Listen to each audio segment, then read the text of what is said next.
اب اس سورہ مبارکہ میں اس رد و قدح کا ذکر ہو رہا ہے کہ جو یہودیوں کے سکھلانے پڑھانے سے مکے کے کچھ لوگ حضور سے کر رہے تھے۔ اب تک جو گفتگو ہوئی ہے وہ خالص ان کی طرف سے تھی اور انہی کے ساتھ سارا مکالمہ تھا اور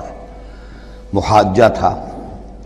لیکن جیسا کہ میں عرض کر چکا ہوں یہ صورتیں جو ہیں سورہ انعام اور سورہ اعراف یہ مکی دور کے آخری زمانے کی ہیں، اور ظاہر ہے کہ اس وقت تک چرچا پہنچ چکا تھا مدینہ منورہ میں بھی حضور کی رسالت اور نبوت کے دعوے کا، اور کان کھڑے ہو چکے تھے اہل کتاب کے یہود کے،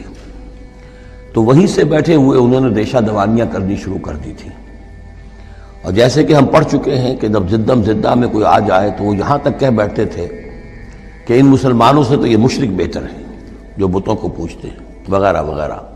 اسی طرح کی ایک بات وہ ہے جو یہاں کہی جا رہی ہے، وَمَا قَدَرُ اللَّهَ حَقَّ قَدْرِهِ، اور انہوں نے ہرگز قدر نہ کی اللہ کی جیسا کہ قدر کرنی چاہیے تھی، اس قالو جبکہ انہوں نے کہا ما انزل اللہ علی بشر من شیء،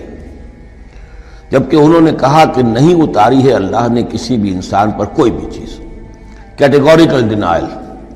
چونکہ یہ لوگ جو تھے مکے والے یہ کتابوں سے واقف نہیں تھے، تو یہود نے سب سے پہلے جو ان سے کہا وہ یہ ہے کہ یہ سب خیال ہے، وہم ہے، اللہ نے کبھی کوئی چیز اتاری ہی نہیں کسی پر۔ اب چونکہ یہ سوال آیا تھا ان کی طرف سے، لہذا جواب میں مشرکین مکہ سے خطاب نہیں کیا ہے، بلکہ براہ راست جن کی طرف سے یہ بات آئی تھی ان سے خطاب ہے۔ قل من انزل الکتاب الذی جاء بہ موسیٰ، ان سے پوچھئے کہ پھر کس نے اتاری تھی وہ کتاب جو موسیٰ لے کر آئے تھے؟ کیا وہ من گڑھت تھی موسیٰ کی؟ اپنے ہاتھ سے لکھی ہوئی تھی؟ اگر اللہ نے کبھی کچھ نہیں اتارا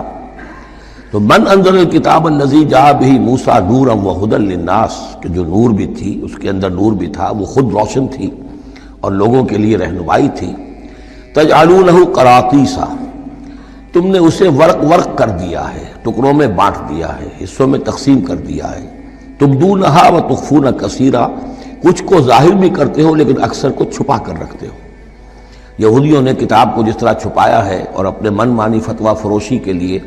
تو انہوں نے یہ شکل اختیار کی تھی کہ عام لوگوں کے ہاتھ میں یہ کتاب نہیں آنی چاہیے، بڑی محفوظ رہنی چاہیے وہ، اور یہ کہ عام لوگوں کی دسترس میں نہ ہو۔ وَعُلِّمْتُمْ مَا لَمْ تَعْلَمُوا أَنْتُمْ وَلَا آبَاؤُكُمْ، اور تمہیں سکھائی گئی تھی وہ سب باتیں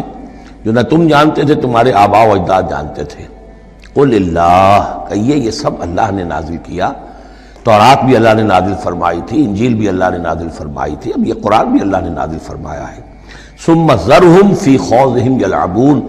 پھر یہ بات کہنے کے بعد اے نبی صلی اللہ علیہ وسلم ان کو چھوڑ دیجئے